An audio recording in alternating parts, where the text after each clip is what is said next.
Bugatti, as an enthusiast, you've definitely heard of it. It's a brand that has become more than a brand, one of the most famous car companies on the planet. A myth, a legend, a benchmark. For those unfamiliar with the true meaning behind this name, allow me to introduce it.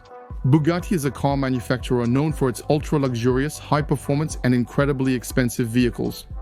Bugatti, a century-old brand, is the ultimate, having made its name by developing racing cars and winning competitions. Despite its prestigious name and emblem, it has never been truly synonymous with commercial success. So you're going to tell me, car manufacturers who made a name for themselves by developing racing cars or winning competitions? And who, despite their prestigious name, have never been synonymous with commercial success? There are quite a few of them. Bugatti stands out primarily due to its founder, Ettore Bugatti, who was born in Milan into a family of artists. He is the grandson of architect Giovanni Luigi Bugatti, son of cabinet maker Carlo Bugatti, and older brother of sculptor Rembrandt Bugatti. He studied sculpture with his brother at the prestigious Academy of Fine Arts in Milan. He discovered a passion for mechanics in his adolescence after modifying a tricycle he received as a gift. From there, his goal was simple. He wanted to design the best cars in the world, quite simply. His two favorite maxims, which have become famous, perfectly reflect this ambition. Nothing is too beautiful, nothing is too expensive, and if it's comparable, it's not Bugatti anymore. This reveals the boss's mindset. In 1909, his first son, Gianroberto, known as Jean, was born. We'll discuss him later. In December 1909, Ettore launches the Bugatti brand in Molsheim, Alsace. After having worked for others, from there he lays the first stones of a story full of twists and turns, starting from 1910. Bugatti's triumph at the Paris Motor Show was due to the Type 13, their inaugural iconic sports car that launched a legacy of legendary vehicles. The Type 13, despite its small size, wins over 40 races within 4 years.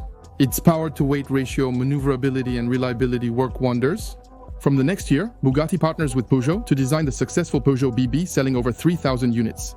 During World War I, Ettore halts his work and moves to Paris, where he designs for American aviation. Airplane engines with 16 cylinders arranged in 2 rows of 8. Post-war, he returns to Molsheim, now French, to open a factory and restart his journey. He returns to competition in 1920, but 1924 is the decisive year. The Bugatti Type 35, with its revolutionary performance, wins over 2,000 competition victories, a record still unmatched when this video was made. Now we can talk about little Gianroberto Maria Carlo Bugatti. Gian, Ettore's first son, starts working very early alongside his father and proves to be a car genius. I don't use genius as it's widely misused today. I use it to define someone whose brain truly works better than their peers. Since joining the company in the late 1920s, Jean Bugatti blends the mechanical brilliance inherited from his father with his ancestors' artistic talent. He designs the legendary Bugatti bodies and variations. At 23, he designed most of the Type 41 Royal, a model that helped make Bugatti one of the biggest names in the automotive industry. Exorbitant and its out-of-the-ordinary specifications, it was clearly a commercial failure, but that's okay. It remained an important milestone in the brand's history.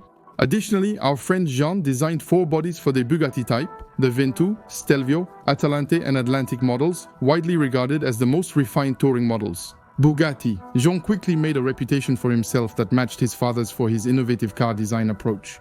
His iconic C-shaped design, seen on models like the Type 50, and has spanned the decades and become a fundamental element of Bugatti's visual identity, which can be found on modern Veyron and Chiron. With father Ettore and Jean in the office, Bugatti is in a blessed period.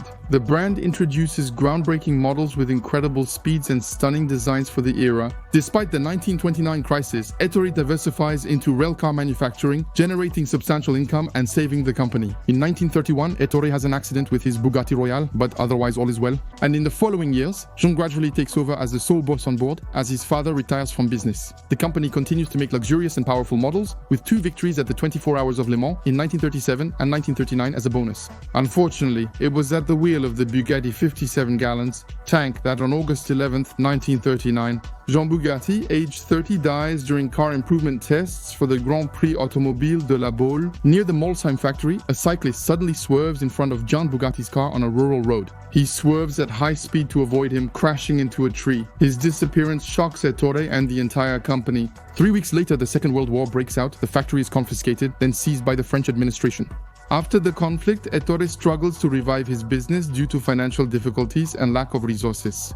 Ettore Bugatti, exhausted and heartbroken after his son's death, dies at 66 from a cerebral congestion. Leaving behind a monumental legacy of 1,000 patents, nearly 7,500 luxury or racing cars, and an unmatched sports record, Roland, his youngest son, attempts to maintain the company but ultimately sells the brand. In 1963, Bugatti was sold to Hispano-Suiza, another historic manufacturer focusing on aeronautical production, marking the end of the Bugatti house.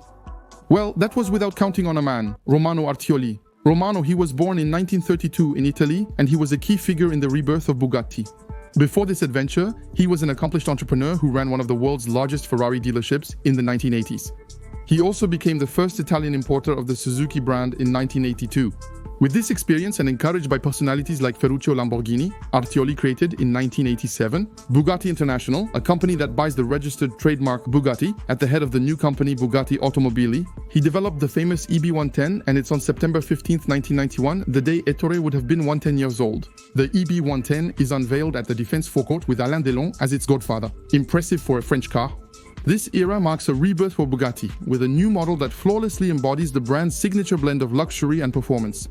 However, the revival led by Romano Artioli faced challenges and struggled to achieve profitability. Artioli even purchased Lotus to create synergies within the group. However, this approach will not suffice, particularly after Suzuki's 1993 decision to sell its vehicles directly. This significantly impacts Artioli's finances, as he was previously profiting greatly from his role as an importer. Consequently, Bugatti Automobile declared bankruptcy again in 1995, ending the story badly once more. The EB110 should not be seen as a failure. In fact, without Romano Artioli, Bugatti would have likely remained forgotten. Due to his work, the brand caught the attention of Ferdinand Piëch, the central figure in Bugatti's third life. The Bugatti EB110, with its all-wheel drive, 560 horsepower V12 engine and versatility, has become the ultimate supercar. It was the world's most expensive and fastest car, with a record speed of 342 km/h. A year later, the EB110 SS, an even lighter and more powerful version, broke the record at 351 km/h. It's no coincidence that Michael Schumacher decided to buy one. As you now know, that didn't prevent the brand from sinking, but it certainly caught the attention of Ferdinand Piëch, the absolute boss of Volkswagen, who was then seeking new jewels for his group. So in 1998, Bugatti therefore passed under the German flag for barely 10 million euros and joined the Volkswagen Group at the same time as Lamborghini. At the behest of Ferdinand, the big boss, Volkswagen acquires the Saint-Jean Castle, where the company was founded. It continues the story by pursuing the desire to outperform in terms of performance while maintaining comfort and versatility. For Ferdinand, it's very simple. Bugatti is not a profitability tool for Volkswagen, but a technological showcase, a brand that must reign at the top of the industry. The brand unveils the EB118 and EB218 concepts designed by Giorgetto Giugiaro, featuring the first W engine in automotive history. At the Frankfurt Motor Show, we discover the EB183 Chiron, named after Monegasque driver Louis Chiron, a concept based on the Lamborghini Diablo platform, followed by the EB184. The Veyron, introduced later, previewed the design of the future Veyron model. The Veyron is noteworthy enough to warrant its own dedicated episode. In simple terms, it's a car that revolutionized the automobile industry upon its release, due to its exceptional engineering and design. The base version boasts 1,000 horsepower, a top speed of 253 miles/h, and a 16-cylinder 8-liter engine with 4 turbos. It also gets its name from a legend, Pierre Veyron, who won Le Mans in 1939 in a Bugatti 57, sharing the wheel with his accomplice Jean-Pierre Vimille. The Chiron, introduced in 2016, another iconic Bugatti produced in 500 copies, will replace it and dominate the automobile world until 2023. With all its special editions, including Chiron Sport, 100 in Bugatti, Legends of the Sky, Super Sport 300+, Noir, Pure Sport, Super Sport, Lebe, and Profile, along with their derivatives. At his death in 2019, Ferdinand Piëch succeeded with the Divo, the Black Car, the 110, and the W16 Mistral. The Bugatti house, purchased in 1998, remains at the pinnacle of the automotive industry, but this supremacy could well be endangered by this. The Rimac Nevera is a fully electric supercar boasting 1,914 horsepower.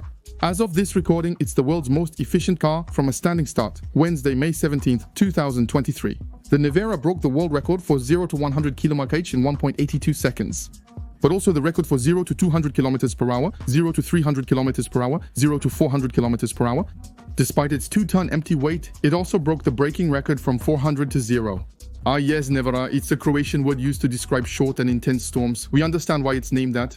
The Rimac Nevera will finally let us discuss the video's main topic. Matt Rimac, he's the boss of the Rimac company that developed the Nevera.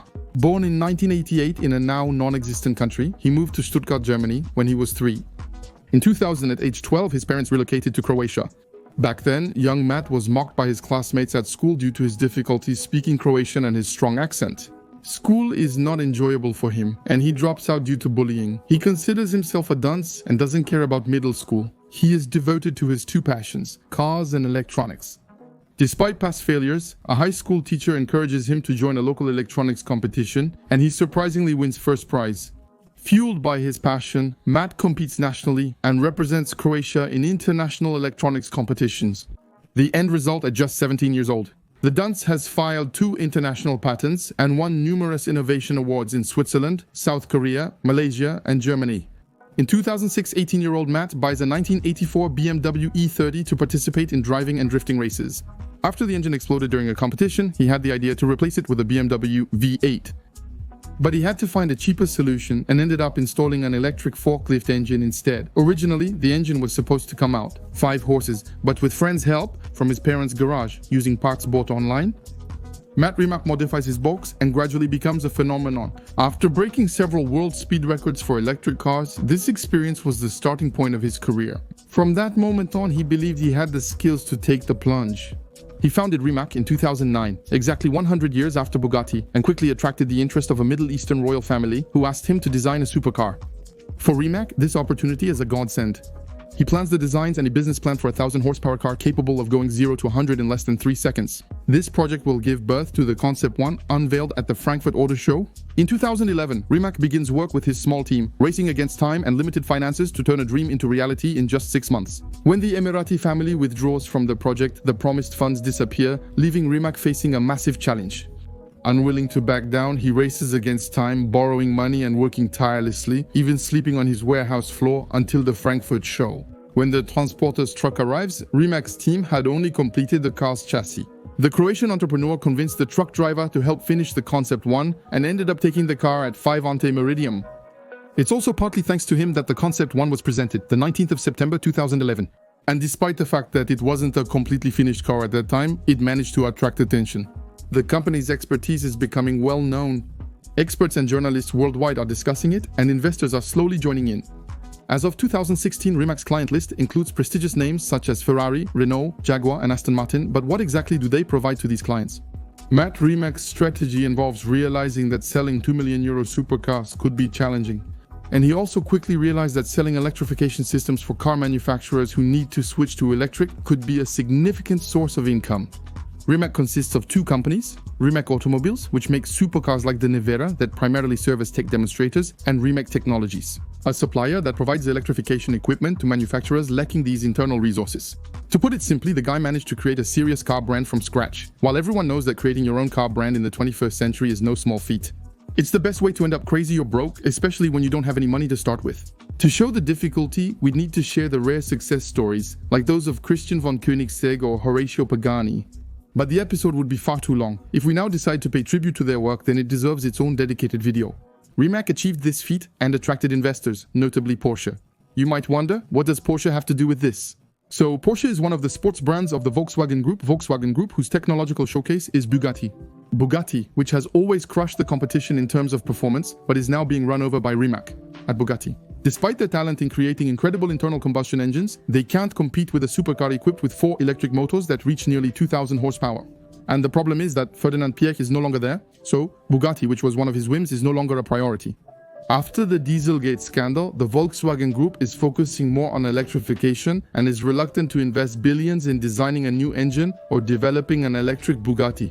To give you an idea, the brand had already spent more to create the Chiron from the Veyron than Rimac spent to create its Nevera from scratch. The Chiron uses a slightly revamped version of the Veyron's W16 engine and the same gearbox. At age 34, Matt Rimac purchased Bugatti.